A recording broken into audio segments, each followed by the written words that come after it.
Hi, this is Editor Troxel. In today's tutorial, we're going to look at a request that came in over the YouTube channel. And this one was, how can we take a look at a velocity envelope and change a composite envelope correspondingly, depending on what the velocity is. In their particular case, they wanted anything under 40% to change the composite level to 0 to blank. And then anything over 40%, we wanted to be able to see the video, so we changed it back to 100%. So there's a couple of issues here. First of all, a composite envelope is track level. A velocity envelope is event level. And so we have to look at events and tracks and make sure that we are putting the point in the correct place. So let's take a look to see how this can be done. First thing I want to point out here is this subroutine that I've dropped in here. This is one that we've used before. I modified it slightly. Previously, we specified that this was a velocity envelope and we were adding a point for a velocity envelope. Now I've changed the name of this routine to add envelope point because we really don't care which type of envelope it is. And so we just pass it an envelope, which is my envelope, the location of the envelope, and the speed. And so then it will add the new point. It will look to see if there's one already there. If there is not, it will create a new one and add it. If there is, it will simply change the speed. So now to the guts of this routine. First of all, we're going to go through every track.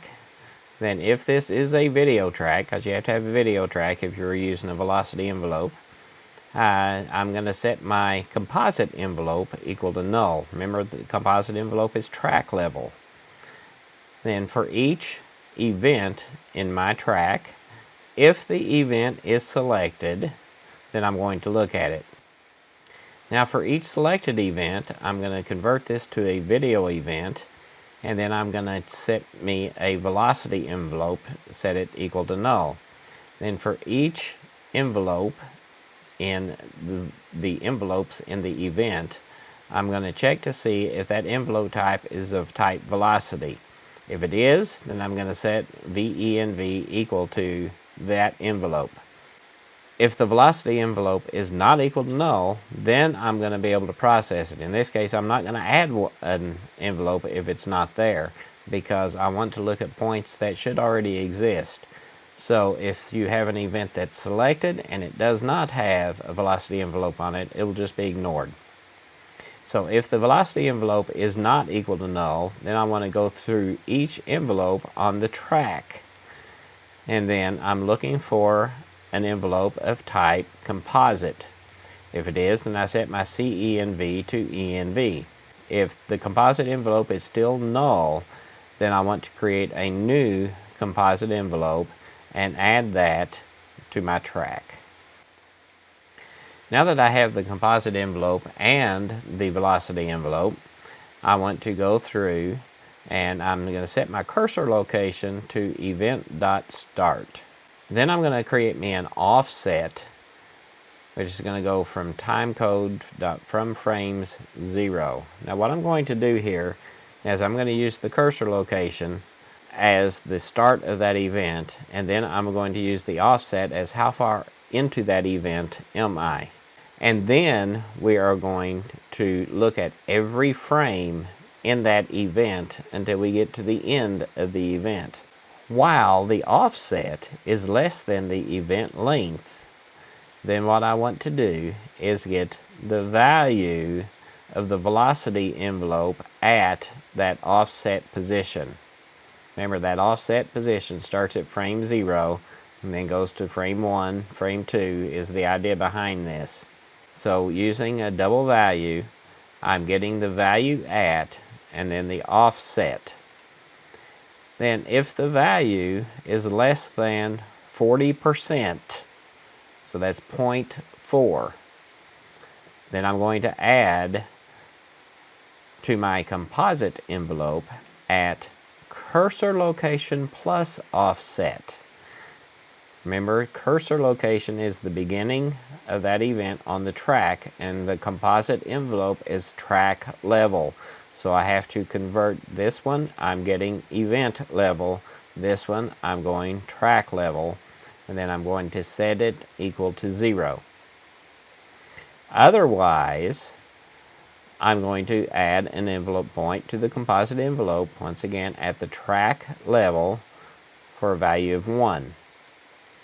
Then I'm going to increase my offset by 1 frame. So we will go through every frame and get that value. So let's see how this works. Here I have an event on the timeline. Notice I did not start it at the 0 position on the timeline because I wanted to make sure that it works no matter where on the timeline this event is located. Now this one starts with a velocity of 100%. I then increased the velocity to 243%. I then slowed it down till it gets to a velocity of 8%. Then I sped it back up to 100%. Then I slowed it back down to 0%. So it's actually freeze frame briefly. And then it speeds back up to 98%. And then I adjusted the length so that I got the entire event still showing. So with these changes, let's see what happens when we run the script. So here, while it is above 40%, we see that it is fully visible. Then once we get below 40%, all of a sudden it becomes invisible. Then as soon as we hit 40% with it getting faster again, it becomes visible again, stays visible until it slows down to the 40% mark again. Then the whole time we're below 40%, it stays invisible, and then it turns visible again once we get it back above 40%. Now this works very well. You notice it did create a bunch of keyframes, basically one on every frame. So that will let us adjust a composite envelope based upon the values of the velocity envelope.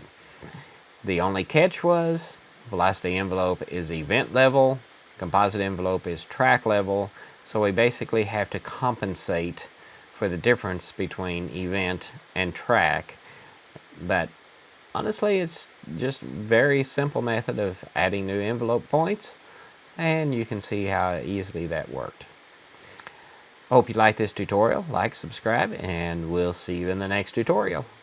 Please sign up at www.jettv.com and subscribe on YouTube to get further notifications on when new videos are presented.